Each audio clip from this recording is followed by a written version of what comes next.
2 hari setelah video viral berisi adegan intim sepasang anak manusia beredar, namun belum ada yang bisa memastikan siapa sesungguhnya pelaku di dalam video berdurasi 19 detik tersebut.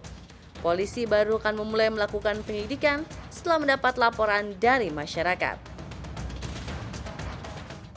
Malang bagi Gisela Anastasia. Sebelum skandal ini terungkap, namanya justru sudah diseret jauh. Semua berpangkal adanya kemiripan wajah perempuan di dalam video dengan dirinya, serta kesamaan sejumlah objek. Derasnya reaksi menjurus penghakiman dari netizen membuat beberapa selebritis memberi dukungan dan pembelaan.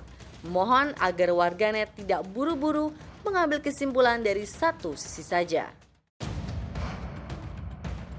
Hotman Paris ikut angkat bicara.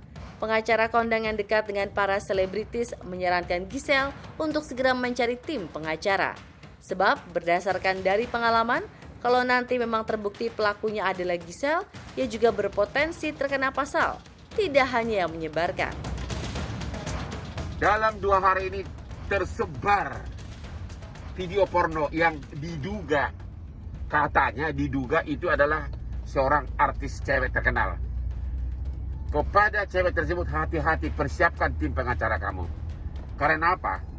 Dulu pernah ada contoh kasus puluhan tahun lalu, yaitu aktor penyanyi AR dan 2 cewek LM sama CT yang salah satu klien saya. Ternyata sudah ada contoh putusan pengadilan, bukan hanya yang menyebarkan pornografi yang kena, tapi juga yang lalai menyimpan sehingga tersebar. Awas, hati-hati karena pasal 27 ayat 1 Undang-Undang ITE dan Undang-Undang Pornografi. Jangan sampai Anda kena lalai menyimpan pornografi. Sudah pernah ada contoh kasus dihukum sampai Mahkamah Agung. Membuat dan lalai menyimpan, hati-hati. Belum tentu menyebarkan. Harusnya menyebarkan, tapi sudah ada contoh kasus. Gisela sendiri telah membantah kalau wanita di video adalah dirinya. Waktu juga akan menentukan kebenarannya. Meski begitu, sederet analisis dari sejumlah pakar mencoba menuntun dan memecahkan misteri video 19 detik itu.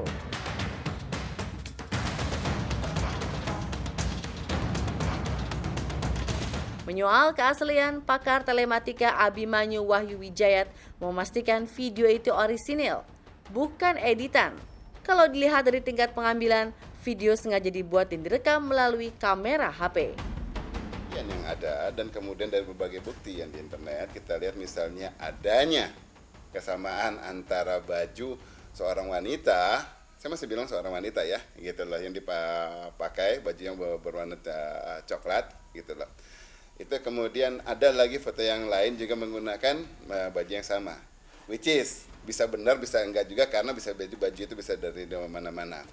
Misalnya gaya potongan rambut juga ya, sekarang memang kalau sama yang dulu lain, dulu pernah, tapi kalau sekarang sudah sedikit buceri gitu kan ya. Ada sebenarnya kalau diperhatikan dia mempunyai satu tali lalat di sisi mukanya di bagian X, silahkan dipikirkan sendiri, ada di situ. Dan kemudian ada tali lalat lagi yang lebih besar gitu ya di bagian pahanya sebelah kiri gitu loh. Nah, sekarang yang dari faktor situ, apa yang di sini, kita lihat di sini. Tetapi kalau misalnya kita bicara yang lain, ada satu gestur Giselle yang kalau misalnya dengan orang lain, lagi ngobrol sama orang lain, itu suka nyibak rambut kayak gini. Nah, kayak gitu. Itu muncul sekali di video yang 19 detik. Ada. Set gitu, sekali. Nah, 19 detik. Tapi kan cuma sekali, mas 19 detik. Ya kalau dipanjangin, saya juga pengen misalnya ngeliat panjang gitu ya, 10 menit gitu. Mungkin ada beberapa kali, mungkin. Kalau memang itu Giselle, kalau. Nah, kalau ini cuma mirip Giselle, bisa saja memang bahasa gestur tersebut emang dibuat misalnya. Maka dibuat cuma 19 detik. Jadi buat kita masih perlu satu pembuktian lagi. Kalau ruangan jelas bukan rumahnya. Ya. Kan bukan jelas rumahnya. Tapi kalau misalnya dari gestur, ini memang ada satu gestur yang mirip di video yang mirip Giselle ini. Tidak saja dari sisi tubuh, TKP video juga bisa dianalisa dari tata letak benda yang ada di ruangan tersebut. Temuan ini akan menuntun kesamaan dengan kamar selebritis yang disebut-sebut mirip dengan pelaku. Tubuh kita mari lihatnya dari misalnya berbagai area surrounding ya, sekitar bersangkutan. Kita bicara soal hordennya, kita bicara soal lampu kecil di suatu internet, kecil sekali itu lampu. Ya kalau nggak diperhatikan itu nggak ada, tapi juga kecil. Tetapi ada ternyata di bukti yang satu, video yang lain dengan video yang ada adegan tersebut, ya kan. Kemudian dari misalnya kalau televisi masih banyak lah. Ya tapi posisinya menaruh televisi di bagian di sisi situ di mana sebetulnya biasanya itu suatu jendela gitu kan. Itu suatu yang langka orang menaruh di situ, tetapi ini ada bukti yang sama. Jadi terlihat di awal Gisel memang nervous ketika menjalani, walaupun terlihat santai, tapi misalnya ketika di tangan di sini dan dia megang-megang kayak gini nih. Nah, ini tuh kita bicara ya ada kadang-kadang megang rambut seperti ini gitu. Ada namanya grooming gesture, yaitu adalah bahasa tubuh film benerin rambut, benerin baju misalnya, benerin segala macam. Tapi nggak, yang baju nggak ya, Gisel nggak melakukan itu. Nah, apalagi dan intensnya makin menaik ketika Gisel ditanya, kamu tahunya videonya kapan sih, Gisel ditanya gitu ya. Nah, itu ada itu langsung terjadi banyak kebocoran tuh dalam ekspresi dan gestur segala macam. Dia kemudian gerak tangannya Gisel pindah ke sini. Nah, daerah nostril ini akan terasa lebih tingling atau gatal ketika seseorang itu dalam kondisi yang tense, stres gitu loh. Tertekan di sini, terus kemudian begini. Bisa jadi karena memang dia nervous di bagian situ tapi berusaha nutupin atau menutupi sesuatu berdasarkan informasinya. Kajian psikologis menjelaskan video asusila boleh jadi disebarkan oleh seseorang, baik pelaku maupun pihak lain untuk mencari sensasi untuk mendapatkan ketenaran. Melihat apakah ini memiliki aspek gangguan psikologis atau gangguan seksual begitu, karena memang ada indikator-indikator yang harus ditegakkan sehingga seseorang terdiagnosa menjadi gangguan terkena atau mengalami gangguan seksual begitu.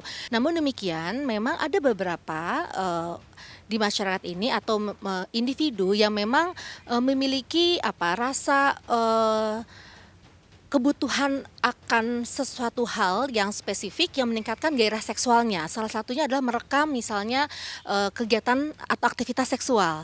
Jadi ada beberapa individu yang merasa itu menjadi sensasi dan meningkatkan gairah seksnya. Dari sisian hukum, kasus ini akan menyeret pelaku penyebaran ke muka penegak hukum. Undang-Undang ITE yang disahkan pemerintah dalam pasal 27 yang mengatur setiap orang dalam bertransaksi serta mendistribusikan berbagai cerita dan informasi elektronik. Pelanggaran terhadap pasal 27 ayat 1 diancam 6 tahun penjara.